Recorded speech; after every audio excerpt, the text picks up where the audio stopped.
WhatsApp. তো last ভিডিওতে আমি বলেছিলাম একটা মনিটর কিবোর্ড মাউস সহ পিসি বিল্ড করবো। তো আজকে ভিডিওতে আমি সেটাই করতে চলেছি। তো আজকের বিল্ডটি করার জন্য ফার্স্টে দরকার হবে একটা কেস। তো কেস হিসেবে আমি চুজ করেছি অ্যান্টেকের একটি NX300 মডেলের কেস। তো এই কেসটি চুজ করার পিছনে কয়েকটি কারণ আছে। তো ফার্স্টে এই কেসটির সামনে ইউজ করা হয়েছে একটা RGB স্ট্রিপ, ব্যাকে ইউজ করা হয়েছে একটা নট RGB ফ্যান, অ্যান্ড এই কেসটির সাথে কোনো পাওয়ার সাপ্লাই ইনক্লুড করা নেই। তো সেক্ষেত্রে আমাদের আলাদা করে একটি পাওয়ার সাপ্লাই কেনার প্রয়োজন হবে। তো কেসটির উপরে আমরা একটি 240 mm এর লিকুইড কুলারের রেডিয়েটার ইউজও করতে পারবো। অ্যান্ড এই কেসটি নিয়ে এত কিছু বলার নেই, তবে এই কেসটির ছবি আমি স্ক্রিনে দিয়ে রাখবো অ্যান্ড প্রাইসটিও। তো এরপরে আসা যাক পাওয়ার সাপ্লাই। তো পাওয়ার সাপ্লাই হিসেবে চুজ করেছি কোরসারের একটি পাওয়ার সাপ্লাই। তো পাওয়ার সাপ্লাইটির মডেল হচ্ছে CB450। তো এই পাওয়ার সাপ্লাই চুজ করার পিছনে দুটি বিশেষ কারণ রয়েছে। তো ফার্স্টের কারণটি হচ্ছে এই পাওয়ার সাপ্লাইটি 80+ ব্রোঞ্জ সার্টিফাইড, অ্যান্ড দ্বিতীয়টি হচ্ছে কম দামে 80+ ব্রোঞ্জ সার্টিফাইড শুধু কোরসারই তৈরি করে। তো এইসব পাওয়ার সাপ্লাইয়ের পরে আসা যাক আমাদের মাদারবোর্ড। তো মাদারবোর্ড হিসেবে চুজ করেছে আসুসের একটি মাদারবোর্ড। তো এই মাদারবোর্ডটি চুজ করার পিছনে বিশেষ কারণ হচ্ছে এই মাদারবোর্ডটিতে 4টি র্যাম, একটি প্রসেসর অ্যান্ড 2টি গ্রাফিক্স কার্ড ইউজ করা যাবে। তো এই মাদারবোর্ডটি নিজস্ব RGB হেডারও রয়েছে, সেই জন্য আমরা আসুসের অটো সফটওয়্যারটি ইউজ করে পিসির RGB লাইটগুলো কন্ট্রোল করতে পারবো।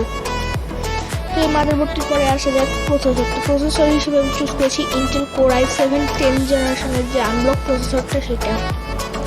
তো এই প্রসেসরটিতে রয়েছে 8টি কোর অ্যান্ড 16টি থ্রেড। তো প্রসেসরটির বেস ক্লক স্পিড হচ্ছে 3.50 GHz অ্যান্ড টার্বো ফ্রিকোয়েন্সি হচ্ছে 5.0 GHz।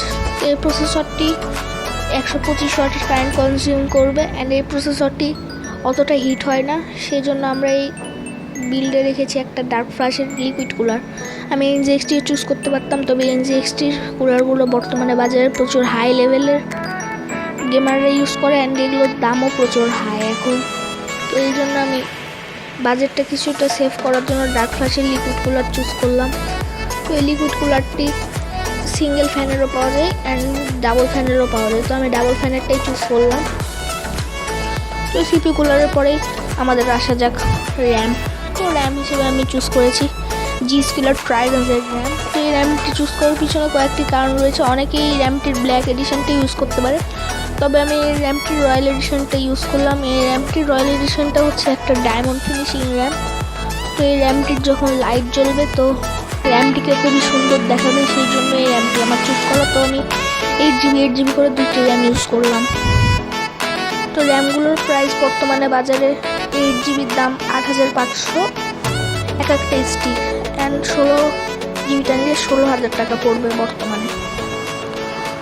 তো এই র্যামটির দাম কিছুদিন আগেও বাড়তি ছিল, তবে যারা আরও বাজার সেভ করতে চায় তারা চাইলে কোরসারের ভেঞ্জেন্স RGB Pro র্যামটি ইউজ করতে পারে। এই র্যামটি 8GB র্যাম, তবে যারা একটু বেশি লাইট পছন্দ করে তারা ট্রাইডেন্টটা ইউজ করতে পারে। তো র্যামের পরে আসা যাক স্টোরেজ। তো স্টোরেজ সেকশানে আমি চুজ করেছি একটা NVMe M.2। তো আমি NVMe M.2টা স্যামসাংয়ে চুজ করলাম। তো চুজ করেছি স্যামসাংয়ের 970 EVO Plus। SSDটা আমি 256GB ভ্যারিয়েন্টেরটা চুজ করলাম। তবে যারা কম স্টোরেজের দরকার হয় যাদের, তারা একটি 120GBও ইউজ করতে পারে। তবে আমি যেহেতু একটা গেমিং বিল্ড করছি তো প্রচুর স্টোরেজের প্রয়োজন, তো সেই জন্য আমি এটা চুজ করলাম। তো এরপরে সেকেন্ডারি স্টোরেজ হিসেবে আমি চুজ করেছি একটা SATA SSD।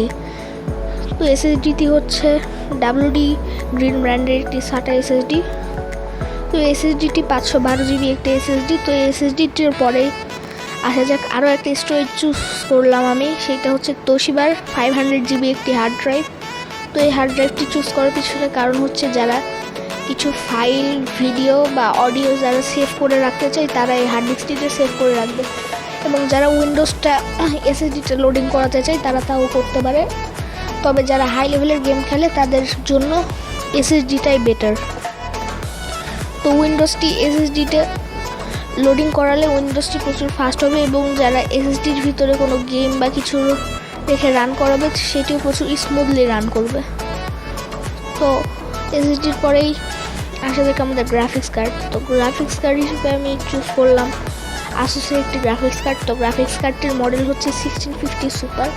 এই কার্ডটি চুজ করার পিছনে কয়েকটি কারণ আছে। প্রথমত আমাদের প্রসেসরটিতে কোনো বিল্ট ইন গ্রাফিক্স নেই, এবং দ্বিতীয়ত যারা গেম খেলবে তাদের অবশ্যই একটা গ্রাফিক্স কার্ডের প্রয়োজন। তো গ্রাফিক্স কার্ডটা যারা আরও হাই লেভেলের গেমিং করতে চায় তারা 1660 সুপার বা টিআই ইউজ করতে পারে, তবে এইটি এনাফ। যারা আর কি GTA 5 তারপরে PUBG ফ্রি ফায়ার খেলতে চায় তাদের জন্য এটাই এনাফ।